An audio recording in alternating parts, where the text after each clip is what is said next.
Assalamualaikum warahmatullahi wabarakatuh. Kami dari kelompok 6 keluarga negara 69 akan mempresentasikan hasil diskusi kami mengenai bela negara sebagai upaya mewujudkan ketahanan nasional. Adapun anggota dari kelompok kami yaitu pertama Inga Jensri Tadung, kemudian saya sendiri Ainun Rahma, selanjutnya Atika Azahra, dan yang terakhir yaitu Anissa Saksia Zatia.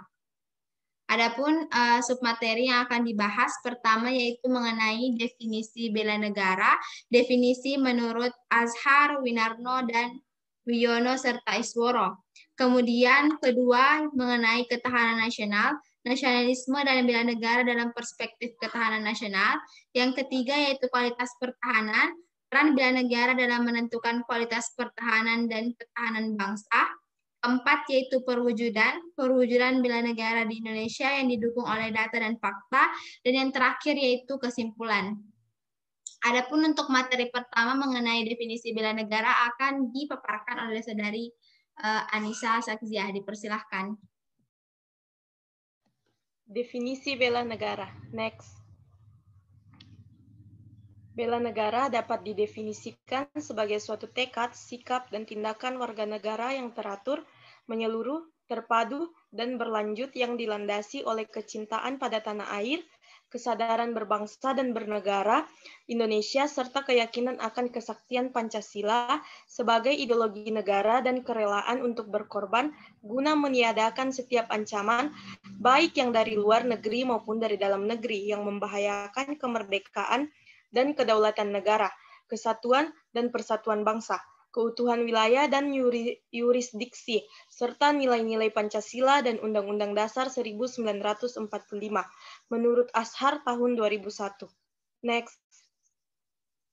Menurut Wiono dan Isworo pada tahun 2007, mendefinisikan bela negara sebagai suatu sikap dan perilaku warga negara yang dijiwai oleh kecintaannya kepada Negara Kesatuan Republik Indonesia yang berdasarkan Pancasila dan Undang-Undang Dasar 1945 dalam menjalin kelangsungan hidup bangsa dan negara yang seutuhnya.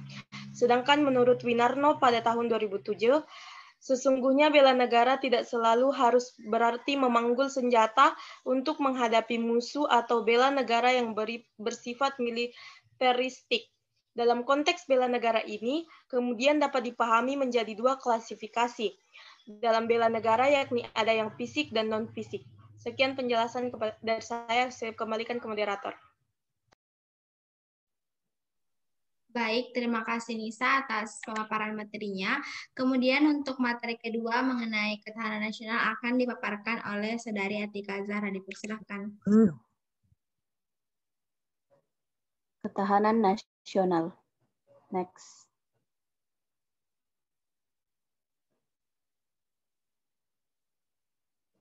Undang-Undang Nomor 3 Tahun 2002 tentang Pertahanan Negara, keikutsertaan warga negara dalam bela negara secara fisik dapat dilakukan dengan menjadi anggota Tentara Nasional Indonesia dan pelatihan dasar kemiliteran. Masih dalam undang-undang yang sama, dijelaskan bahwa keikutsertaan warga negara dalam bela negara secara non-fisik dapat diselenggarakan melalui pendidikan kewarganegaraan dan pengabdian sesuai dengan profesi. Berdasarkan hal itu, keterlibatan warga negara dalam bela negara secara non-fisik dapat dilakukan dalam berbagai bentuk, sepanjang masa, dan dalam segala situasinya. Next. Kesadaran terhadap bela negara akan muncul setelah seseorang memiliki pemahaman terhadap sesuatu. Adapun yang dimiliki oleh bangsa Indonesia dalam pemahaman itu yakni sejarah perjuangan akan masa lalu dalam berbagai momentum-momentum besar guna memperjuangkan kemerdekaan negara Indonesia itu sendiri yang ingin bebas dari penjajahan. Next. Ya, sekian dari pemaparan materi dari saya kembalikan ke moderator. Baik, terima kasih Atika. Adapun untuk materi ketiga mengenai kualitas pertahanan akan dipaparkan oleh saudari Inga. Dipersilahkan. Yang ketiga, kualitas pertahanan. Next. Peran bela negara dalam menentukan kualitas pertahanan dan ketahanan bangsa. Dalam kehidupan berbangsa dan bernegara di dunia, khususnya di Indonesia, bahwa konsep pertahanan negara saat masa damai maupun masa perang didasarkan pada refleksi spektrum bela negara yang harus dipahami oleh semua warga negara. Melalui hal tersebut, sesungguhnya diingatkan bahwa setiap warga negara Indonesia maupun bangsa lainnya untuk senantiasa mempertahankan dan memperjuangkan ruang hidup serta kepentingan nasionalnya. Next. Saat ini, klarifikasi bela negara tidak pada pemahaman bahwa bela negara harus angkat senjata atau secara fisik, melainkan saat ini bela negara kontekstualisasinya jauh lebih luas bahkan paling lunak sampai pada bentuk yang keras. Next. Bela negara dalam bentuk lunak masuk klarifikasi aspek psikologis dan aspek fisik. Aspek psikologis ini yang tercermin dalam jiwa, karakter, sikap, bahkan jati diri dari setiap warga negara. Dasar muara dari aspek psikologis ini pada prinsipnya akan dituangkan ke dalam pola melalui pikiran, karakter, maupun sikap akan mencerminkan kesadaran dalam bela negara. Adapun aspek fisik ini sendiri perwujudannya dalam bentuk tindakan nyata dalam berbagai keseharian negara yang menjunjung negara Indonesia. Bela negara pada konteks keras merupakan bentuk hak dan kewajiban warga negara yang diwujudkan secara fisik untuk menghadapi ancaman militer negara lain. Next. Saya kembalikan kepada moderator. Baik, terima kasih Inga atas paparannya. Kemudian untuk materi keempat mengenai perwujudan bela negara akan dipaparkan oleh saya sendiri. Sesuai dengan Undang-Undang Nomor 3 Tahun 2002, wujud dari usaha bela negara adalah kesiapan dan kerelaan setiap warga negara untuk berkorban demi mempertahankan kemerdekaan dan kelautan negara, kesatuan dan persatuan bangsa, keutuhan wilayah dan yurisdiksi nasional, dan nilai-nilai Pancasila serta Undang-Undang Dasar 1945.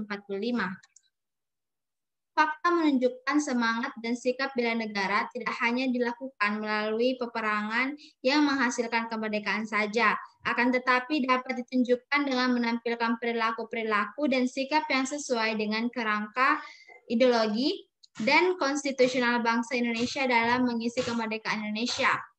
Berdasarkan data, perwujudan usaha bela negara dalam konteks perjuangan bangsa merupakan kesiapan dan kerelaan setiap warga negara untuk berkorban demi mempertahankan kemerdekaan, kedaulatan negara, persatuan dan kesatuan bangsa Indonesia, keutuhan wilayah Nusantara dan yurisdiksi nasional, serta nilai-nilai Pancasila dan Undang-Undang Dasar 1945.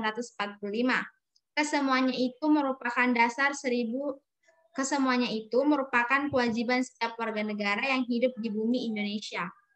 Adapun kesimpulannya yaitu nilai-nilai nasionalisme dan bela negara menjadi pijakan dalam membangun kekuatan nasional yang akan menjadi kekuatan pertahanan negara Indonesia yang tangguh dan kuat.